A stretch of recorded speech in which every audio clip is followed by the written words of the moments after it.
ഒരിക്കൽ മഹാദേവൻ പാർവതി ദേവിക്ക് വേദപാഠങ്ങൾ പറഞ്ഞു കൊടുത്തുകൊണ്ടിരിക്കുകയായിരുന്നു. താൻ പറയുന്നതിലല്ല പാർവതി ശ്രദ്ധിക്കുന്നത് എന്ന് മനസ്സിലാക്കിയ മഹാദേവൻ കോപിഷ്ഠനായി പാർവതി ദേവിയെ ശപിച്ചു. നീ ഭൂമിയിൽ ഒരു മുക്കുവൻ്റെ മകളായി വളരട്ടെ എന്ന്. ശാപം ഏറ്റുവാങ്ങിയ പാർവതി 4 വയസ്സുള്ള ഒരു കുഞ്ഞിൻ്റെ രൂപമെടുത്ത് ഭൂമിയിലെത്തി. മരച്ചുവട്ടിൽ തനിച്ചിരിക്കുന്ന കുഞ്ഞിനെ ഒരു മുക്കുവത്തലവൻ ഏറ്റെടുത്തു വളർത്തി. പാർവതി എന്ന് നാമം നൽകുകയും ചെയ്തു. താൻ ചെയ്തത് വലിയൊരു മണ്ടത്തരമായിപ്പോയി എന്ന് മഹാദേവന് തോന്നി തുടങ്ങി.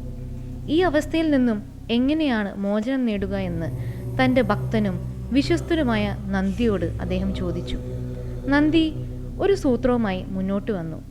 ഒരു സ്രാവിൻ്റെ രൂപമെടുത്ത് മുക്കുവ തലവനെയും കൂട്ടരെയും ബുദ്ധിമുട്ടിച്ചു കൊണ്ടേയിരുന്നു. വേറെ നിവൃത്തിയില്ലാതെ മുക്കുവ തലവൻ ഒരു പ്രഖ്യാപനം നടത്തി. ഈ സ്രാവിനെ ആര് പിടിച്ചു കെട്ടുന്നുവോ അവർക്ക് തൻ്റെ മകൾ പാർവതിയെ വിവാഹം കഴിപ്പിച്ചു കൊടുക്കും. രോഗി ഇച്ഛിച്ചതും പാല്, വൈദ്യൻ കൽപ്പിച്ചതും പാലെന്ന് പറഞ്ഞതുപോലെ ഈ ഒരു അവസരം ഉപയോഗിക്കാൻ മഹാദേവൻ തീരുമാനിച്ചു. ചെറുപ്പക്കാരനായ ഒരു മുക്കുവൻ്റെ രൂപത്തിൽ അവിടെ ചെന്ന് സ്രാവിനെ പിടിച്ചുകെട്ടി. ശേഷം പാർവതി ദേവിയെ വീണ്ടും വിവാഹം കഴിക്കുകയും ചെയ്തു.